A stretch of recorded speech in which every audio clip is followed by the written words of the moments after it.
South Africa mourns the death of anti-apartheid campaigner Winnie Mandela. Mobilizing communities, partners, and policymakers in support of health workers worldwide. And desserts fit for an art collection, thanks to a 3D printer. Africa 54 starts right now.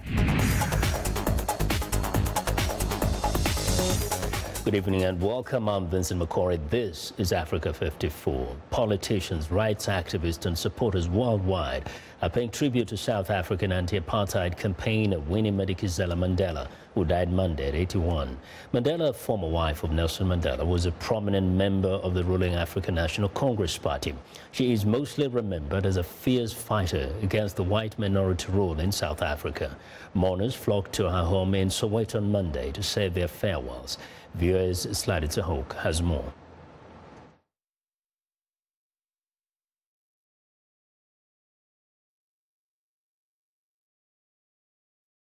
Happening for 2 months. We just go there and with our necklaces, we shall liberate this country. During the escape, it might be the 12th of May, 2:30 a.m. Thank you.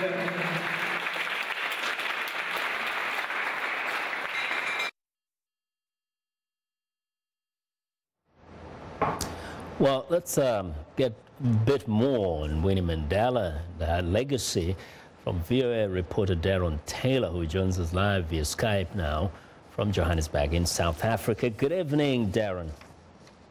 Hey, good evening. Yeah, Vince, thanks for having me on the show. I appreciate it. Great. Now, we know that there were so many other ladies who played a role in the struggle against apartheid in South Africa. What really made Winnie stand out? Well, I think what made her stand out was she was a paradox. I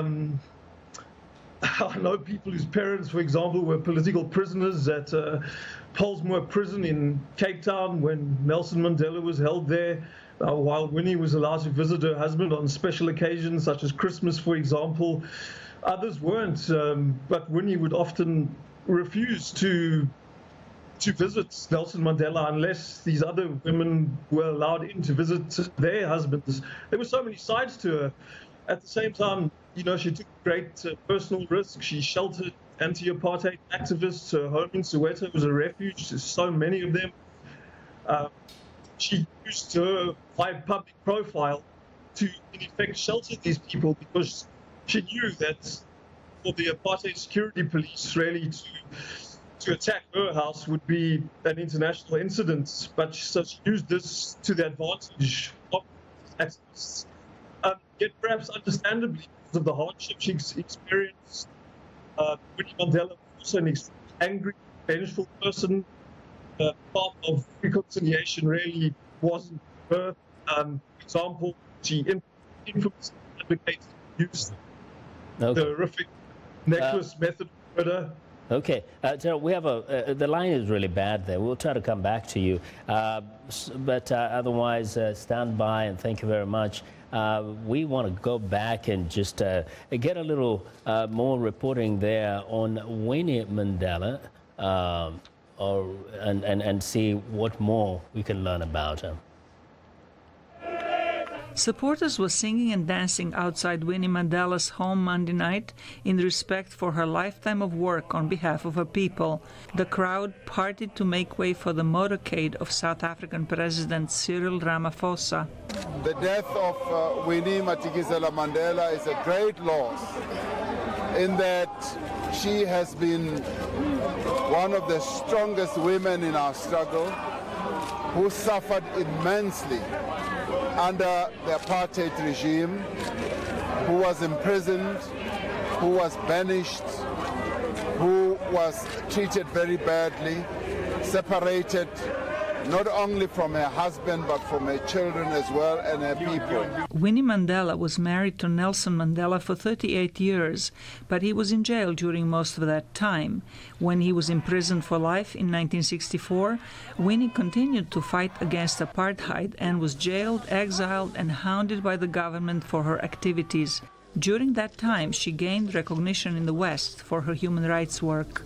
Her marriage to Nelson Mandela fell apart soon after his release from prison. She turned out to be less conciliatory than her husband toward the country's white minority.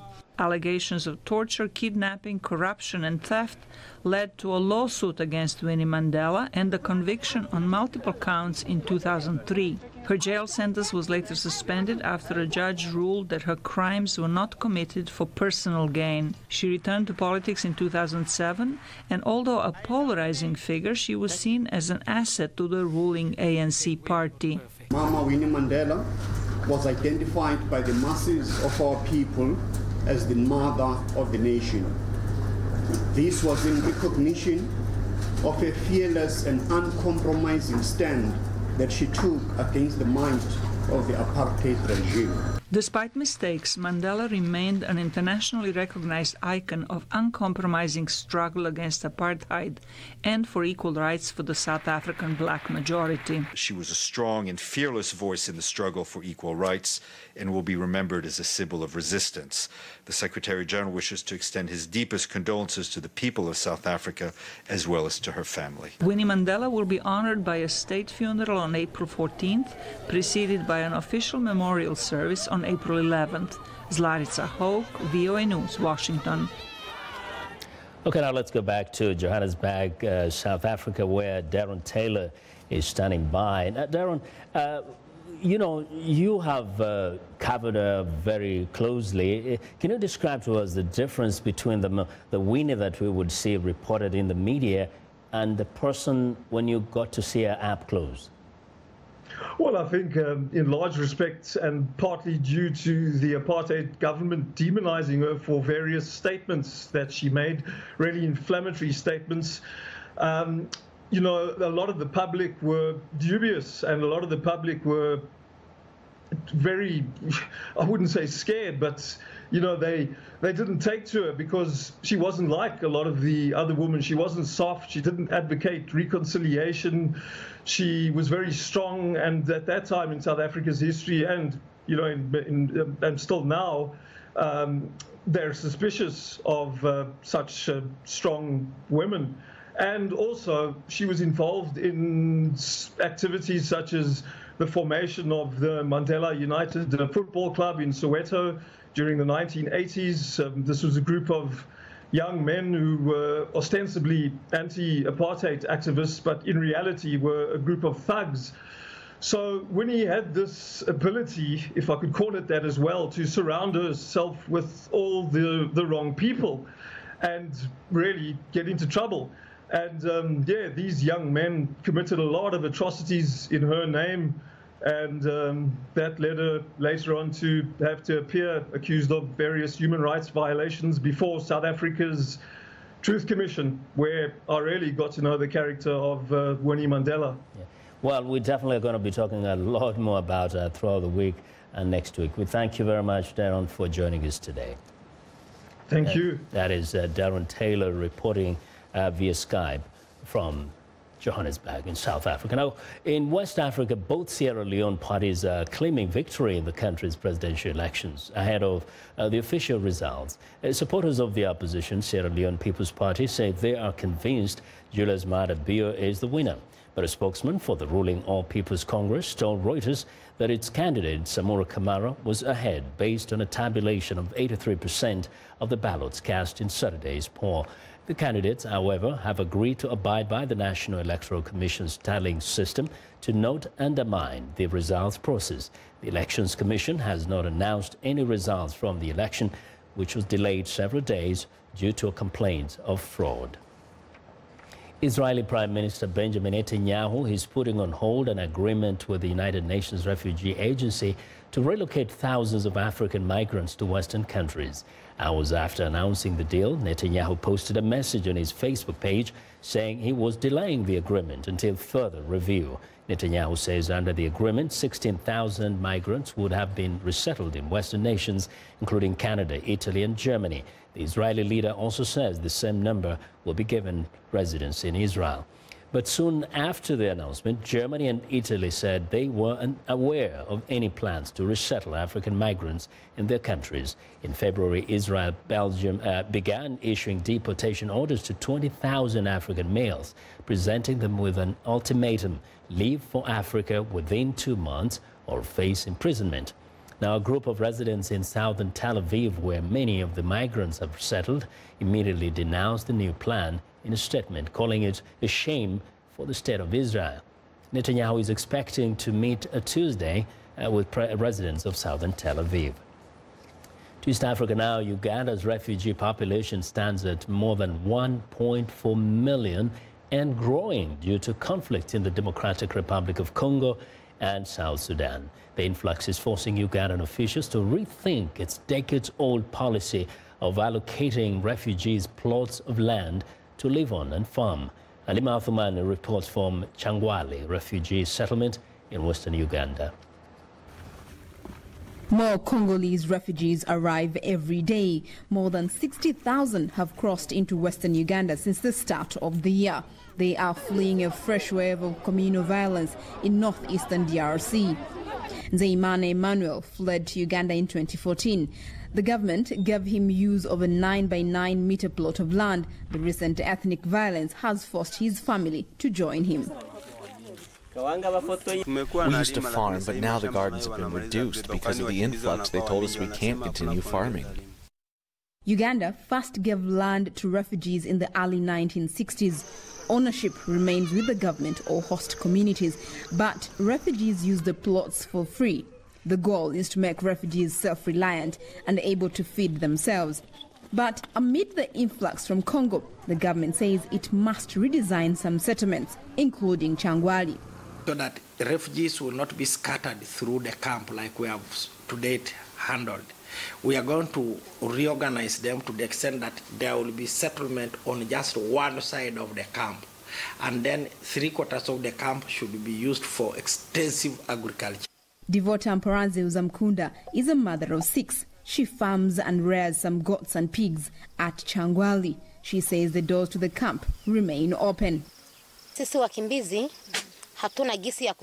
If my countrymen comes and they are suffering the same way I suffered when I came here, they will live with me. There is no problem. The refugee influx from Congo over past 3 months has already exceeded the UN's projection for all of 2018. And with the violence continuing, still more are expected. Halima Athmani for VOA News, Changwali, Uganda. Sub-Saharan Africa has the youngest population in the world, and it's growing rapidly. By 2030, the United Nations estimates the region will be home to 25% of the world's 15 to 24-year-olds. How will Africa cope with this sizable new generation striving to study and work? Sophia Christensen has the second of 3 reports on the issue from Senegal's largest public university. Professor Oumar Dieye teaches at Dakar's Cheikh Anta Diop University. 4 two-hour lectures to over 1,500 students and around 100 seminars per week, which he either takes on for poetry overtime or delegates to teaching assistants. I feel exhausted, even dead if I can say so. But this is the job, and we are driven. Senegal's main public university is enrolled at more than 4 times its capacity. In 2017, the student-to-lecturer ratio was a staggering 158:1 for the School of Humanities and 75:1 for the law school. Students wait months for their exam results. Teachers spend more than half the year marking papers. Classes don't start until December. And this year, for some students, the term didn't start until February. Classes were meant to start in October, but today the calendar is completely messed up. Professors complain about the limited possibilities for research. Here, it is not like countries where you can find everything in the library. Even references relating specifically to Senegal can be easier to find abroad. Cheikh Anta Diop grants 1 research trip every 2 years. But many teachers admit they travel more frequently, leaving students to fend for themselves. Sometimes they announce the start of classes, but the teachers don't show up. We sometimes wait up to a month before starting lessons. As student numbers have ballooned, teacher recruitment has been slow. In 2015, the government hired 210 new teachers for existing universities. Staff say this was insufficient and that it will take years for new recruits to attain full professor status. It's a challenge the Chancellor is acutely aware of. From one day to the next, they will be asked to exercise a profession for which they have not yet been trained, and this will be a problem. Space is another issue. I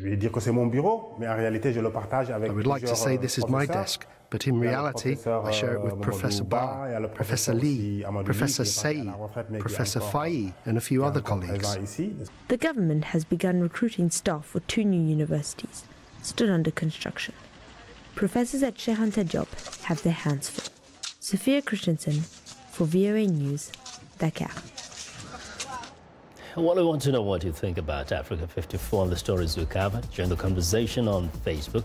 The address is Africa 54. We're also streaming our show live on Facebook, so check us out and share our show with your friend. Find me on Twitter at VOA Vince McCory. Now, coming up, honoring healthcare workers worldwide. Stay with us.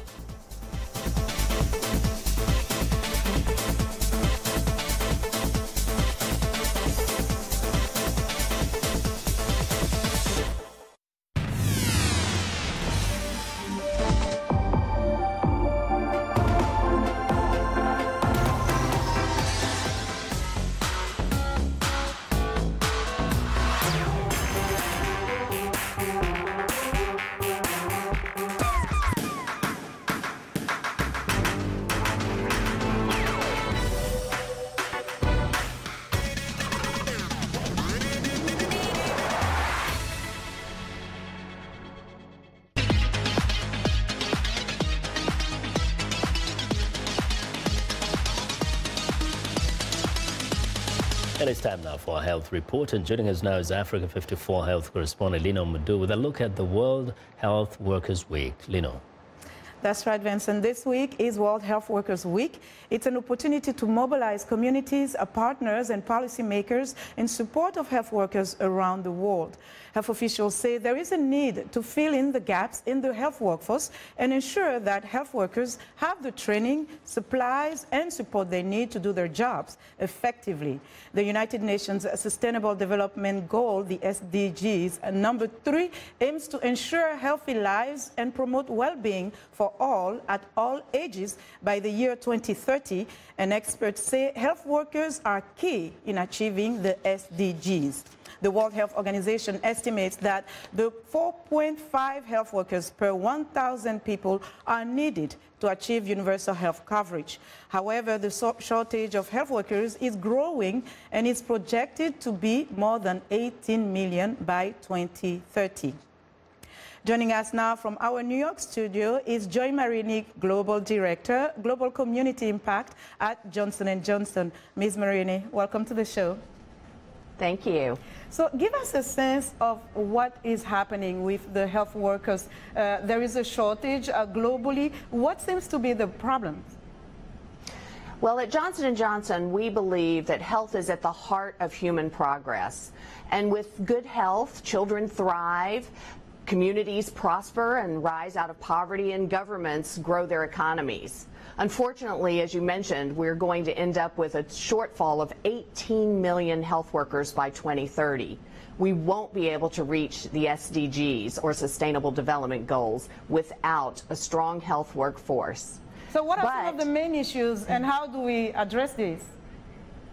There are many problems. One of the ways that we can address it is to ensure political will. Health workers need to be supported on every front.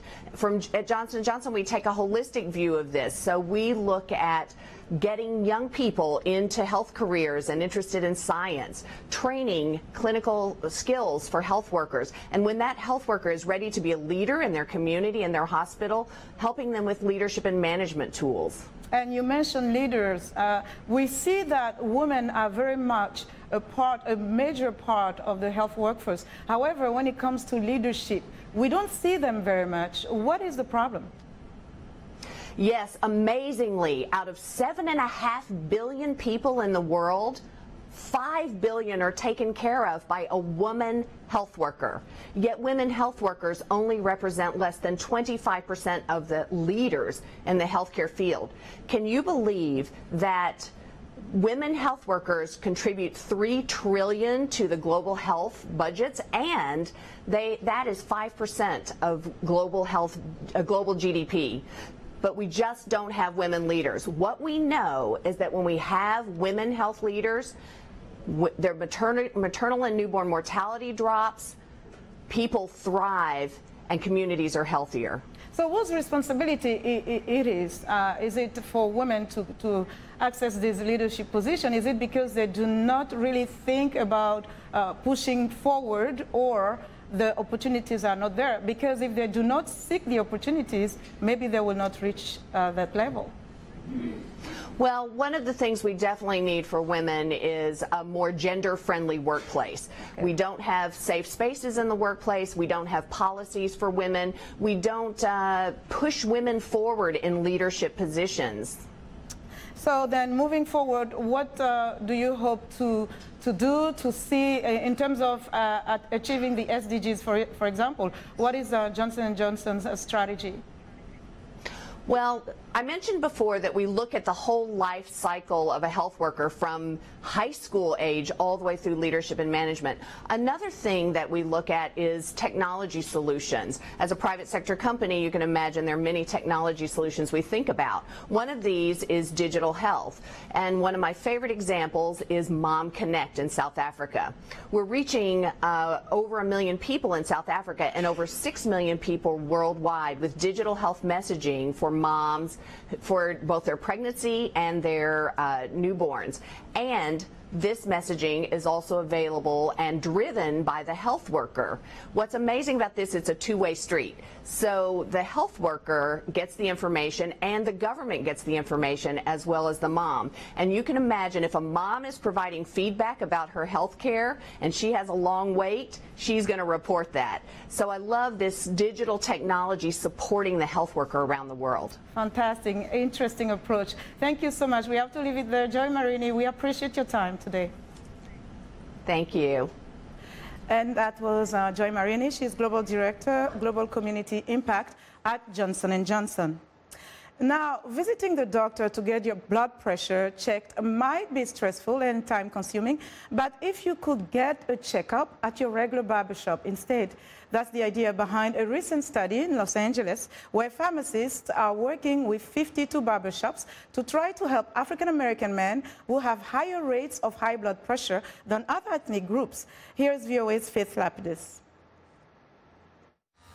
Mark Sims goes to his barbershop for more than a shave and a haircut. He's one of 319 African-American men who take part in this project. Like many other participants, he says the program made him aware of the importance of checking his blood pressure on a regular basis. This program saved my life.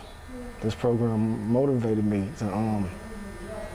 to help myself out and to help others in my community, who might have high blood pressure, or didn't know that they had high blood pressure, to go get themselves checked out. High blood pressure puts people at greater risk of strokes and heart attacks. Many don't even know they have the condition.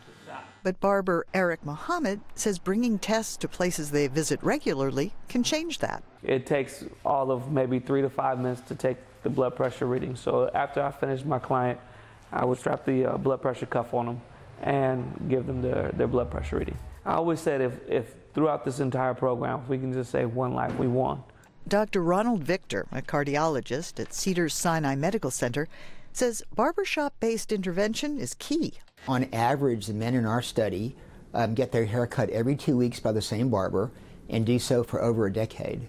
So I think I'm a pretty nice doctor and have pretty loyal patients, but nothing like that.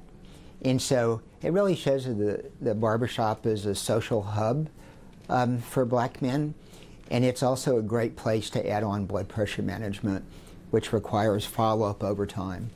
He says a smaller study a few years ago at 17 barbershops showed only modest improvements. A lot of the men in the study were working 2 jobs to make ends meet, and it's not only difficult, but for a lot of the men, it'd just be impractical to make you know, to say, well, I'll come see the doctor 3 weeks from Wednesday at 3 o'clock in the afternoon. You know, some of the men's jobs just don't have that flexibility. This study includes pharmacists on site to prescribe medication, and nearly 2/3 of the men who saw them lowered their blood pressure. For writer Faiza El Masri, I'm Faith Lapidus, VOA News. And that's our health report for today. To stay in touch, find me on Twitter at Leone. Vincent, back to you. Very useful information. Thanks a lot, Leone. I'll be sure to watch Leone Madu's health report every Tuesday and Thursday right here on Africa 54. It's time now for a short break. Still to come on Africa 54, an architect turned pastry chef creates delicious works of art. We'll be right back.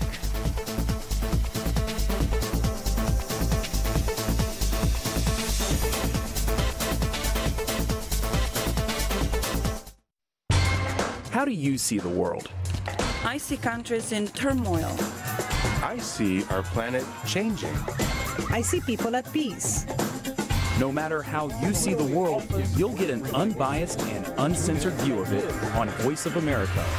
On television, radio, online, and mobile. In more than 40 languages all day, every day. Millions of people tune us in. How do I see the world? On Voice of America.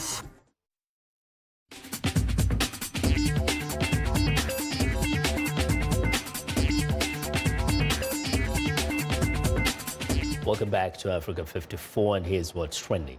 A 3-day fashion week in India's showbiz capital Mumbai concluded on Sunday with wedding and reception ball gowns ruling the ramp. Shimmery fabrics and floral detailing were on trend for the beautifully dressed bride. But not all the frocks were Western-inspired. Designers also presented their takes on the lehenga, a traditional Indian long skirt paired with a blouse, adding to the glamour. Bollywood stars modeled some of the stunning creations. Next, another day, another creative use for 3D printing technology. A Ukrainian architect turned pastry chef is combining her 2 sets of skills to create design-inspired desserts. It takes from several days to several weeks for her to design one mold, and then about a month for its physical production on a 3D printer. Kaskum then focuses on creating high-quality content for her social media accounts. She says she uses Instagram as a business card. She also sells her recipes and molds online. And finally, healthcare products for pets are drawing big attention at Japan's biggest annual pet fair this year. Among the most catchy products is a car-shaped treadmill. Many exhibitors are also attracting pet owners with pet foods that are both nutritiously delicious and aesthetically appealing. Japanese families spend a monthly average of 9,000 yen or $85 on pet care. In 2017, a surge of 36% from previous year. That's according to a survey by the Japan Pet Food Association. Spending on pet health care is expected to continue to rise as many pets face the problem of aging. And that's what's trending. And that's our show for today. Thanks a lot for watching. Have a good night.